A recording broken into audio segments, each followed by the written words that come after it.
Hello everyone and welcome to my new video. This is Shadow of the Beast 2 on the Sega Mega Drive / Genesis. This obviously is the sequel to Shadow of the Beast, which I posted the review to yesterday. This has quite a different look to it than the original Shadow of the Beast. First of all, your guy looks a bit like a caveman or prehistorical man of some sort. He has this weird weapon which is like a yo-yo, but the gameplay itself is actually very similar in terms of you having to dodge things, having to hit things, and although it's slightly easier because you can use this yo-yo weapon thing, the hit detection as well is still pretty much spot on in terms of being pixel perfect. There's sort of subtle differences in this in terms of, well, I say subtle, actually that's not really the case. There's quite a number of changes to the gameplay. Like, for example, in that instance there, if you save the guy who that weird flying thing was trying to kill or abduct, if you save him by showing a degree of skill greater than what I showed there, whereby I just accidentally hit him and killed him myself, he will actually give you information with regards as to what you need to do, and also opens up parts of the quest as well.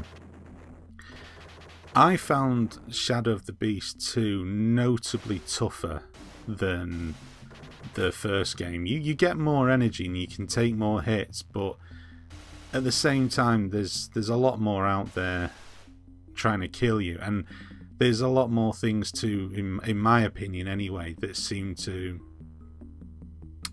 be out there wanting to there's more ways, should I say, to get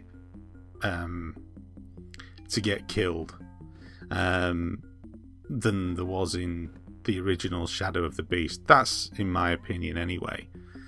And it kind of suffers, I guess, as well from the same sort of difficulty. There's bits which, like here, for example, there's this puzzle thing going on. I've got no idea what I'm supposed to be doing. Obviously, you need to pick something up with that grabber thing. But there doesn't appear to be anything there, obviously, to pick up. Because I'm assuming you need to pick up something so you can go back to where there's the seesaw thing and with the counterbalance and what have you. Or is it, do you pick yourself up? I don't know. I don't know what's going on. Yeah, the graphics are really nice. I like the animation of the guy. It's really well thought out. A lot of the foreground graphics are really nice. The enemies are just as imaginative as they were in the original Shadow of the Beast, but I think the backgrounds look a bit naff. I can't remember what they look like on the Amiga. I actually didn't have this on the Amiga. I just had the original Shadow of the Beast, so I honestly don't know how they compare, but they just look a bit drab to me. You've got that sort of shaded sky, what do they call it, copper shading or whatever, and then just like a silhouetted backdrop. I mean, I don't know, I didn't really get that far into the game when I was playing it to ascertain if it changes much or not, but yeah, I mean, it just doesn't look as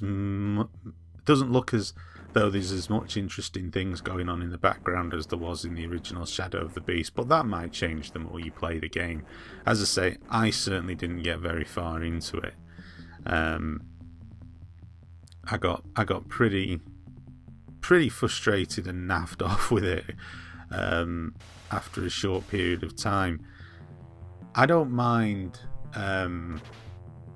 as I said before, I don't mind difficult games, but I do get a bit irritated by games like in instances here where, you know, it's just, you're going to lose energy. No matter what you do, you're going to lose energy.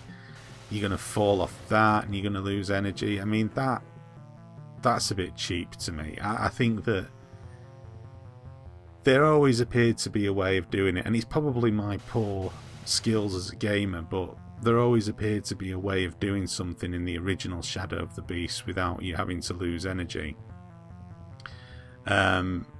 This time around, that's not always the case, and well, so that's how I found it anyway. And I found that to be a bit annoying and a bit frustrating, and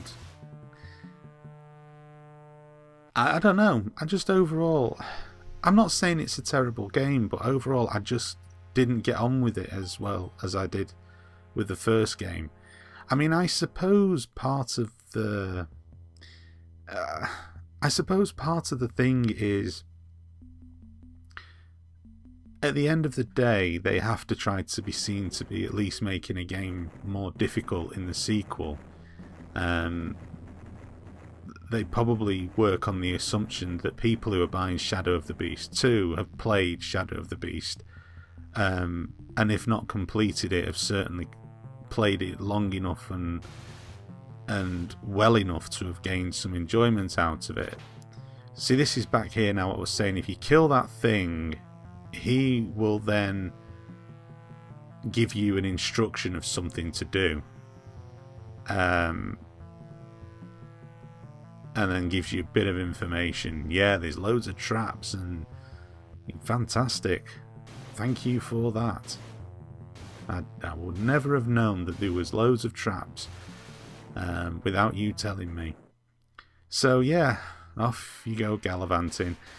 And again, I mean, here I take it you can duck, take out that bad guy. I mean, a lot of this is just sloppy gameplay for me. I mean, a lot of the time when I'm playing these type of games, I just try to run through them as quickly as I can to gain some sort of appreciation or understanding as to what the game is all about. And in this instance, with this, I guess I just, as I say, I just found it a bit irritating. There were just certain things about it I didn't like.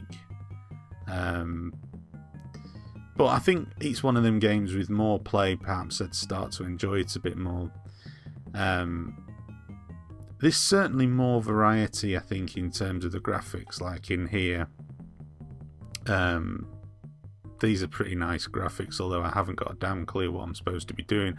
I probably should have tried to speak to the shopkeeper or the innkeeper, whatever that person was there. Yeah, I'm not really doing myself or this game justice, actually, looking back on it. But, you know, that's the whole point of doing these videos. They're not, strictly speaking, game reviews. It's just, I never had this game, I got the game. It's like an impressions video, really. This is the impression the game made on me when I started to play it. If I've played the game before, then it makes it slightly easier to get into the game. And that's just, I suppose that's more like a retro look back. But in this instance, this is really more of a first impressions. And I think that the first impressions when you're playing video games, especially older games like this, I think that they're important. Because the gameplay is never going to dramatically change. You know, what you see is pretty much what you get. And as I say with this, I just there's probably a lot of people out there saying, why are you talking nonsense? This was a classic. And I suppose it was, but as I say, if I had to choose between this and the first game, I would choose the first game.